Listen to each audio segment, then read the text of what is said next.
Elle se tenait figée sous les feux de la rampe, ses mains tremblantes agrippées au micro. Des murmures parcoururent la foule, des rires déguisés en curiosité. Ses chaussures étaient trop usées pour cette moquette, sa robe ne scintillait pas comme celle des autres. Elle n'était pas à sa place.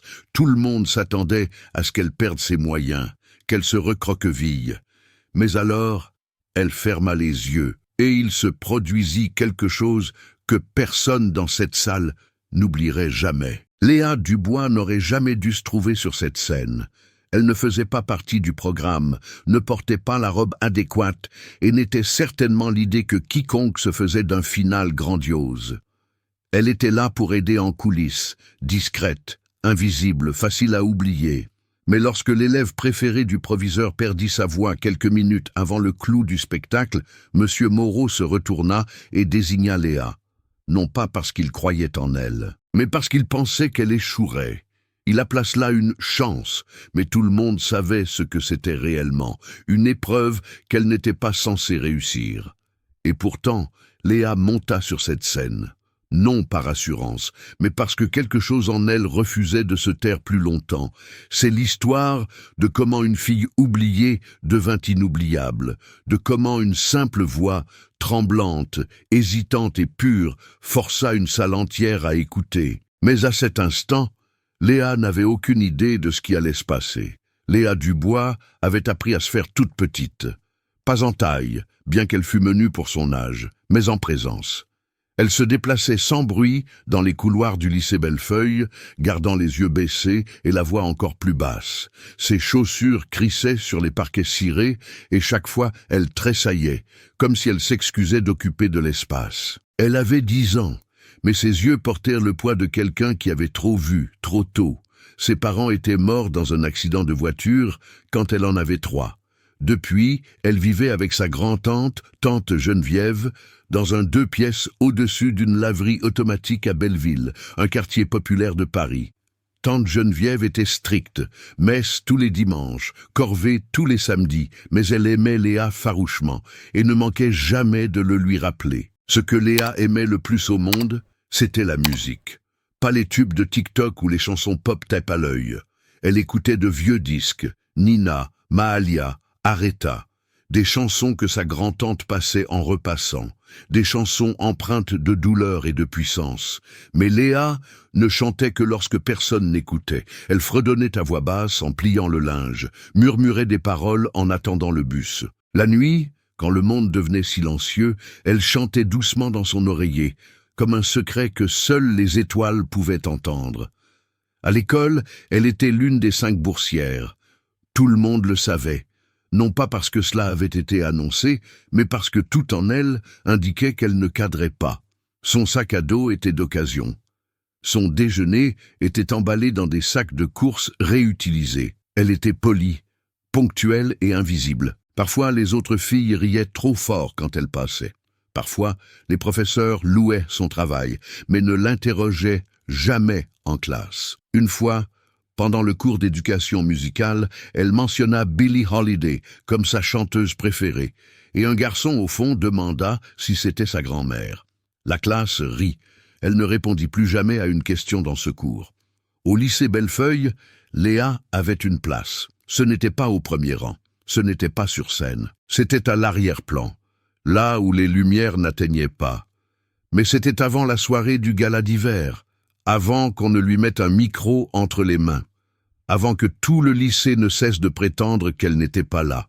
Tout commença par une soliste manquante, et une erreur qui allait tout changer. Léa ne parlait pas beaucoup de ses rêves, non pas parce qu'elle n'en avait pas, mais parce qu'elle savait à quel point ils étaient fragiles. Les rares fois où elle avait partagé ce qu'elle avait sur le cœur, le monde avait soit ri, soit pire, l'avait complètement ignorée. Mais il y avait un rêve qu'elle nourrissait en silence.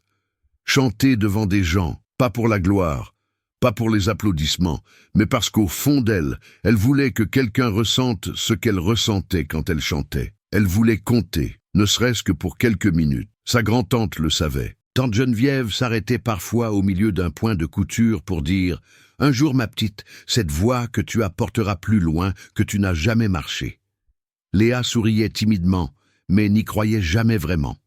Pourtant, elle essaya. Cet automne-là, lorsque le professeur de musique ouvrit les inscriptions pour la chorale du gala d'hiver, Léa déposa son nom. Son écriture était soignée, ses joues rougies d'un espoir discret. Lorsque la liste fut affichée le lendemain, son nom n'y figurait pas.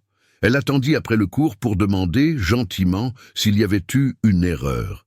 Le professeur hésita, puis dit avec un sourire aimable, mais crispé, « Ma chérie, nous n'incluons que les élèves du programme vocal avancé cette année, mais si tu veux, tu peux aider avec les costumes en coulisses. » Ce n'était pas cruel, mais ça la blessa profondément. Léa hocha la tête, remercia et sortit les yeux fixés au sol. Cette nuit-là, chez elle, elle s'assit au bord de son lit et murmura « Ce n'est pas grave, peut-être la prochaine fois. » Tante Geneviève l'entendit, et avec une colère sourde, elle dit « Peut-être que la prochaine fois, ils t'entendront comme moi je t'entends. » Mais Léa n'en était pas si sûre. À l'école, elle continuait de se présenter. Elle aidait à ranger les partitions, repassait les robes et étiquetait les housses de vêtements en plastique. Elle souriait quand on lui disait quelle aide précieuse elle était. Et chaque soir, elle rentrait chez elle et chantait dans son oreiller, assez doucement pour que sa propre peur ne puisse l'entendre. La veille du gala, Léa s'attarda près de la porte de la scène plus longtemps que d'habitude. Elle regarda la soliste répéter, une fille à la posture parfaite, aux cheveux parfaits, à la confiance parfaite. Léa ne l'enviait pas. Elle souhaitait juste que quelqu'un lui ait donné, à elle aussi, une chance d'être vue. Elle ne savait pas que cette chance arrivait, mais pas de la manière dont elle l'imaginait, et pas pour les bonnes raisons. Le gala d'hiver au lycée Bellefeuille était plus qu'un simple événement scolaire. C'était une performance de prestige, d'élégance et d'exclusivité. Des fauteuils de velours remplis de parents fortunés, des guirlandes lumineuses, enroulées autour de colonnes blanches, et une réception traiteur qui sentait les fromages affinés et la réputation soignée. Léa se tenait derrière le rideau, un presse-papiers à la main. Elle n'était pas censée se produire, juste assister. Sa grand-tante lui avait repassé sa plus belle robe la veille, en coton jaune pâle, un peu courte aux chevilles, mais propre et impeccable. Elle la portait avec fierté, même si elle restait dans l'ombre. Le dernier numéro de la soirée devait être un solo. Amélie Fournier. Amélie était tout ce que l'école adorait, fille d'un conseiller municipal, première de la classe de chant avancé, et choisie pour représenter les valeurs du lycée Bellefeuille. Mais 30 minutes avant le lever de rideau, Amélie perdit sa voix. La panique se répandit en coulisses comme une traînée de poudre. La coordinatrice serra son casque. Monsieur Moreau arriva, le front plissé. « Elle ne peut pas chanter », murmura le professeur de musique. Monsieur Moreau expira brusquement. « Et que voulez-vous que je fasse? Annuler le final, devant tous ces gens ?» Léa se tenait tranquillement dans un coin, triant des programmes supplémentaires en pile. Elle n'essayait pas d'écouter, mais ses oreilles captaient tout. Monsieur Moreau se tourna. Ses yeux se posèrent sur elle comme sur un problème qu'il venait de résoudre. « Vous, dit-il, Dubois, c'est ça ?» Elle se figea. « Oui, monsieur le proviseur. Vous chantez, n'est-ce pas? Je vous ai entendu fredonner dans les couloirs. » La gorge de Léa se noua. « Parfois, à la maison, ça suffira. Vous terminez le spectacle. » La pièce devint silencieuse. Le professeur de musique balbutia. « Elle n'est pas sur le programme. Elle n'a pas répété. » Monsieur Moreau leva la main. « C'est une école d'opportunité, n'est-ce pas? Donnons à la boursière un moment pour briller. » Il eut un sourire narquois. Le mot « opportunité » avait un goût de moquerie. Léa voulut disparaître, mais son corps acquiesça avant que son cerveau ne puisse objecter. Quand son nom fut annoncé, une vague parcourut le public. « Léa qui ?» chuchota une femme. « Elle vient du programme d'aide ?» murmura une autre. « Je pensais que c'était le final, pas une œuvre de charité », dit un homme près du devant. Léa monta sur scène. Le projecteur semblait plus chaud que le soleil. Ses chaussures tapotèrent doucement contre le sol. Le micro était trop haut. Ses doigts tremblèrent en l'ajustant. Au dernier rang, tante Geneviève se pencha en avant, serrant fort son sac à main. Le silence n'était pas rempli d'anticipation.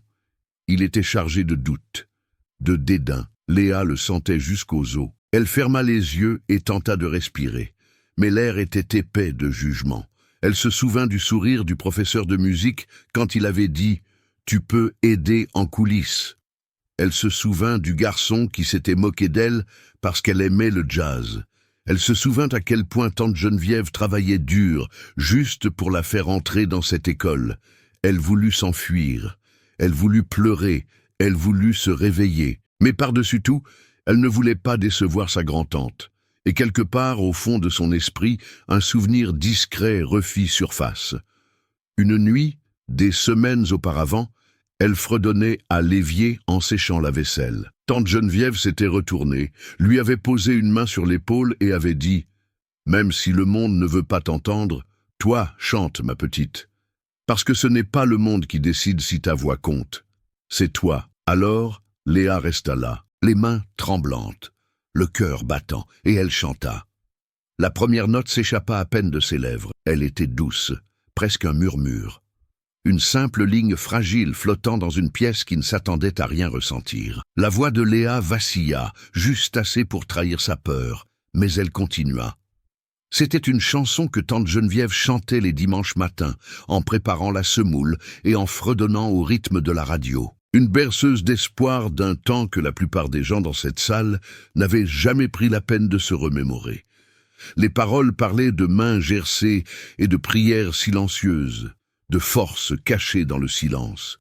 Ce n'était pas poli, ce n'était pas répété, mais c'était honnête. Quelques têtes s'inclinèrent, quelques murmures s'estompèrent. Une des mères, au premier rang, arrêta de faire défiler son téléphone. Les yeux de Léa restèrent clos. Elle ne chantait pas pour impressionner. Elle chantait comme elle le faisait à la maison, quand le monde dormait, comme une confession que personne n'était censé entendre. Et c'est pourquoi ça marcha. Parce que dans cette crudité, cette honnêteté tremblante, il y avait quelque chose qu'aucune leçon de chant coûteuse ne pouvait enseigner. Elle ne se produisait pas, elle survivait. Et peu à peu, la tension dans ses épaules se relâcha. Sa voix s'approfondit, juste légèrement. Son souffle se stabilisa. Elle atteignit une note avec plus d'assurance qu'elle ne se savait capable. Monsieur Moreau, observant depuis les coulisses, bougea mal à l'aise. Ce n'était pas le désastre auquel il s'était attendu, c'était autre chose, quelque chose de dangereux. Au moment où Léa atteignit le deuxième couplet, un silence religieux avait envahi tout l'auditorium. On pouvait entendre le bourdonnement de la climatisation. On pouvait entendre une toux 2 rangs plus loin. Mais personne n'osa l'interrompre. Elle n'était pas juste une enfant chantant une chanson. Elle portait quelque chose de plus grand qu'elle. Et pour la première fois de sa vie, elle s'autorisa à croire peut-être que sa voix suffisait. Elle ne savait pas ce qui se passerait ensuite. Elle ne savait pas s'ils applaudiraient ou riraient ou feraient comme si rien ne s'était passé. Mais elle avait chanté sa vérité. Et pour la première fois, elle ne voulait plus se cacher. Quand Léa termina la dernière note, elle n'ouvrit pas les yeux tout de suite. Pendant un instant, il n'y eut rien. Pas d'applaudissements, pas de tout, juste l'immobilité. Puis, une personne se leva. Un homme au dernier rang, grand, vêtu d'un blazer gris. Il applaudit une fois, puis encore.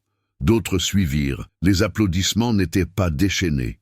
Ils étaient stupéfaits, incertains, vrais. Les gens se regardèrent, hochant lentement la tête, comme s'ils se donnaient la permission de ressentir quelque chose. Quelques parents se levèrent. Quelques professeurs s'essuyèrent les yeux. Même les élèves, habitués à faire semblant que tout était ennuyeux, se redressèrent. Monsieur Moreau esquissa un sourire pincé, les bras toujours croisés, feignant que cela avait été son idée depuis le début. Mais l'expression de son visage disait le contraire. Il n'était pas fier, il était pris au piège. Léa regarda autour d'elle, confuse, incertaine de ce qui venait de se passer. Sa poitrine se soulevait et s'abaissait, ses doigts serraient le micro comme une bouée de sauvetage. Puis ses yeux rencontrèrent ceux de tante Geneviève, tout au fond. Les 2 mains sur la bouche, des larmes brillant sur ses joues. Léa recula, s'inclina maladroitement et quitta la scène en silence. Elle ne sourit pas, elle ne fit pas de signe de la main. Elle respira, simplement. En coulisses, quelques membres du personnel lui tapotèrent l'épaule. Une des filles de la chorale lui fit un pouce levé. Le professeur de musique dit doucement « Tu as bien chanté, ma puce ». Mais avant qu'elle ne puisse assimiler quoi que ce soit, quelqu'un de nouveau s'approcha. Une femme que Léa n'avait jamais vue auparavant. Peau mate, un foulard coloré et des yeux qui semblaient familiers d'une certaine manière. Elle se pencha et murmura « Ne t'éloigne pas, ma petite. Cette voix que tu as, j'attendais de l'entendre. » Léa cligna des yeux. « Pardon, qui êtes-vous » La femme sourit. « Je m'appelle docteur Sylvie Cartier. Je dirige un endroit où les voix comme la tienne ne sont pas ignorées. » Léa s'assit seule dans la loge, sa robe froissée par les lumières de la scène, son esprit en ébullition. Que venait-il de se passer? Elle le revivait encore et encore. Le silence avant les applaudissements, les visages qui la fixaient, le poids dans sa poitrine. Avait-elle imaginé les applaudissements? Était-ce de la pitié, un choc, un coup de chance? Pendant si longtemps, elle s'était appris à ne rien attendre. Pas d'approbation, pas de louange, certainement pas d'admiration. Alors maintenant, même avec des gens qui lui souriaient, quelque chose en elle murmurait « Ils ne te voient pas vraiment, ils sont juste surpris que tu ne te sois pas effondré. » Elle se frotta les mains, elle tremblait encore. La voix de M. Moreau résonnait dans sa tête. « Donnons à la boursière un moment pour briller. » Ça n'avait pas été un cadeau, ça avait été un piège, et d'une manière ou d'une autre, elle s'en était sortie. Mais au lieu de se sentir fière, elle se sentait effrayée. Et si c'était la seule fois où elle pourrait chanter, et si elle ne se sentait plus jamais aussi courageuse? Puis, elle se souvint du docteur Cartier, le sourire calme et assuré de la femme. La façon dont elle avait dit « J'attendais de l'entendre ». Léa n'était pas sûre de ce que cela signifiait, mais cela semblait différent. Pas comme quand les professeurs disaient « bon travail » par habitude. Cela semblait réel. Pourtant, une question plus profonde persistait. Et si c'était un miracle unique? Et si elle n'appartenait à aucun endroit, ni dans l'ombre, ni sous les projecteurs? Juste à ce moment-là, son nom fut de nouveau appelé. Cette fois, non pas par un micro, mais par une voix qu'elle n'attendait pas. Monsieur Moreau. Il se tenait dans le couloir, applaudissant lentement. « Quelle surprise, mademoiselle Dubois !» dit-il, forçant un sourire. « Je ne savais pas que vous aviez ça en vous. » Léa ne répondit pas. Elle ne savait pas quoi dire. Une partie d'elle voulait le remercier. Une partie d'elle voulait demander « Pourquoi moi ?» Mais avant qu'elle ne puisse se décider, une voix de femme interrompit. « Excusez-moi !» dit le docteur Cartier apparaissant derrière lui. « Cette jeune fille est avec moi maintenant. » Léa se tourna, et pour la première fois cette nuit-là, elle se sentit en sécurité. Le hall du lycée Bellefeuille bourdonnait de conversations. Les parents se rassemblaient en groupes élégants, sirotant du cidre et échangeant des compliments, bien que ce soir-là, leurs mots sonnassent un peu tendus. Certains évitaient le contact visuel. Certains demandaient qui était cette fille. Certains prétendaient déjà le savoir. Monsieur Moreau se tenait près de la table de réception, les mains jointes dans le dos, essayant de reprendre le contrôle. Mais alors le docteur Cartier s'avança. Elle n'avait pas besoin de micro. Sa voix avait de la présence. « Bonsoir », dit-elle en souriant. « Je n'avais pas prévu de parler ce soir, mais je pense qu'il est important de dire quelques mots, parce que quelque chose d'extraordinaire s'est produit sur cette scène. » La salle se calma. Cette jeune fille, Léa Dubois, n'était pas programmée pour se produire.